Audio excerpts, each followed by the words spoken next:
కూడా చాలా సున్నితంగా విషయాన్ని చెప్పిండ్రు, చాలా నమ్మగర్భంగా మాట్లాడి ఈరోజు మాట్లాడింది చాలా క్రిటికల్ అంశం మాట్లాడి గట్టిగా మాట్లాడాడు అని సున్నితంగా దెబ్బ కొట్టిండు.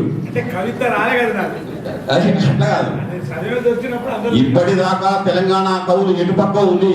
2014 డెడ్ లైన్ వస్తున్నప్పుడు ఇప్పుడు ఎక్కడ ఉండాలన్న విషయాన్ని స్పష్టంగా చెప్పాలన్న విషయాన్ని గద్దరన్న చెప్పింది. దాంట్లో నర్మగర్భంగా తన్నకపోతులు గద్దల్లాగా తన్నకపోతులు వనరులను తనకపోవడం కాదు, సీట్ల బేరాలు పెట్టుకొని తన్నకపోతున్న సమయంలో కవులు రచయితల యొక్క పాత్ర ఎట్లుండాలి అది గద్దరన్న ఈరోజు నర్మగర్భంగా చాలా స్పష్టంగా చెప్పినటువంటి అంశం. తెలంగాణ కవులకు సంబంధించి ఎన్నికల బాజా భజంత్రులకు చప్పట్లు కొట్టే కవులుగా తెలంగాణకు సంబంధించి ఎవరూ లేరు. నా దిశ ద్వారా పోరాటానికి యుద్ధ శంకారావం పూరించడానికి మాత్రమే తెలంగాణ కవి రచయిత ఉంటాడు. అది మాత్రం ఈరోజు మనం శ్రీశ్రీలు ఎటువైపు అన్నటువంటి కరపత్రం ఇక్కడ వేయాల్సిన అవసరం లేదు. మొత్తం ఎన్నికల వైపు పోతున్న కవులారా మీరెటు వైపు రాని వాళ్ళ గురించి ప్రశ్నించాల్సిన సమయం ఈరోజు ఇక్కడికి వచ్చిన సందర్భం. కాబట్టి మిత్రులారా, ఎజెండా ఇక్కడ ఏం లేదు. ఎవరి ఎజెండాను వాళ్ళు చెప్పుకోవచ్చు, ఎవరి భావాలు వాళ్ళు చెప్పుకోవచ్చు. కానీ సామూహికంగా చేసేటువంటి కలెక్టివ్ అంశం తెలంగాణ రచయితల వేదిక. నిజంగా అది ప్రపంచ సాహిత్య చరిత్రలోనే తెలంగాణ రచయితల వేదిక ఒక అజరామమైనటువంటి పాత్ర, కీలక పాత్ర చరిత్రలో నిలబడుతుంది. దానికి మొత్తంగా అన్ని జిల్లాల నుంచి పనిచేస్తున్నటువంటి అధ్యక్షులు, కార్యదర్శులు, అక్కడ ఉన్నటువంటి బాడీలు నిజంగా వాళ్ళ పాదాలకు నమస్కరించాలి. ఎర్ర టెండర్లు చీల్చుకొని ఇంతమందిని తీసుకొచ్చారంటే చాలా గొప్ప విషయం, అది చారిత్రక విషయం. పెళ్లిళ్ళు కూడా ఉన్నాయట. మా శేఖర్ అడిగితే కరీంనగర్ పెడితే మరి కరీంనగర్ పేపర్ పెళ్లిళ్ళు ఏమన్నా ఇంకో పెళ్లిళ్ళు కూడా ఉన్నాయట. ఇప్పుడు పెళ్లిళ్ళు ఉన్నా కూడా ఇంతమంది వచ్చిండ్రు. మిత్రులారా, ఇప్పుడు ప్రజా ఫ్రంట్ నేత వేద కుమార్ గారు ఒక నిమిషం మాట్లాడతారు. నిమిషాలు చెప్తే నిమిషం అంటే ఇక తక్కువ మాట్లాడేసి గద్దరన్న, ఇతర పెద్దలు, తెలంగాణ కవులు, కళాకారులు, ఉద్యమకారులు అందరూ కూడా ఉద్యమాలు. ఇప్పటివరకు గద్దరన్న, గౌరీశంకర్ గారు, తిరుమలరావు గారు కూడా మన ప్రస్తావన చేశారు.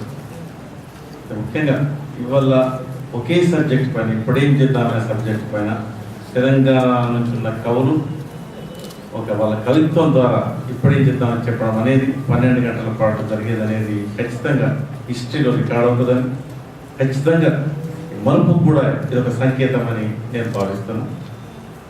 ముఖ్యంగా కవులు మాత్రం ఇంతకుముందు మన గడి ప్రస్తావన వచ్చింది కాబట్టి ఏ గడిలో లేరు కాబట్టి కవులకు ఉన్నంత ఫ్రీడమ్ ఎవరికీ లేదు ఇప్పుడు తెలంగాణ ఉద్యమం. కాబట్టి కవులు పూర్తిగా వారి బాధ్యతతో, అంటే రాయడానికే పరిమితం కాకుండా ఉద్యమంలో కీలక పాత్ర పోషిస్తున్నారు, పోషించాలి. ఒక ఉద్యమకారుని పాత్ర తెలంగాణ కవులందరూ పోషించాలని మేము ఆశిస్తున్నాం. ఈ రోజు నుంచి మాత్రం ఖచ్చితంగా తెలంగాణ ఉద్యమం పైన కీలకమైన వాచ్ మనం పెట్టని పక్షంలో ఖచ్చితంగా ఉద్యమం పక్కన పట్టే అవకాశం ఉంది. ఇంతవరకు మాట్లాడినట్టు 1000 మంది బలిదానమైన 4 కోట్ల ప్రజల ఆకాంక్ష ఉన్నది, ప్రగాఢ ఆకాంక్ష. మరి దాన్ని కాపాడే బాధ్యత మనకి.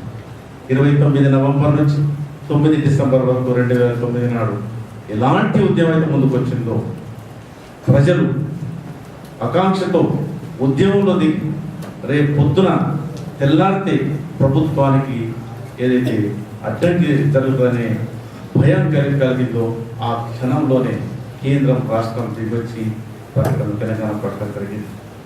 ఆ తర్వాత ఈ ఉద్యమాన్ని మొత్తం అణచివేయడానికి అన్ని రకాలుగా ప్రతి రాజకీయ పార్టీ కూడా అంచవేసే ప్రయత్నంలో భాగమే ఉద్యమం సభలు. కృష్ణ కమిటీ సూచించిన సూచనలు మొత్తం కూడా చీకటి శాస్త్రాన్ని రాష్ట్ర కేంద్ర ప్రభుత్వాలు, రాజకీయ పార్టీలు ఇవన్నీ కూడా సూచన తప్పకుండా ఆచరిస్తున్నారు. దాన్ని మనం ఛేదించుకోగలిగినప్పుడే మనం తెలంగాణ సాధించగలుగుతాం.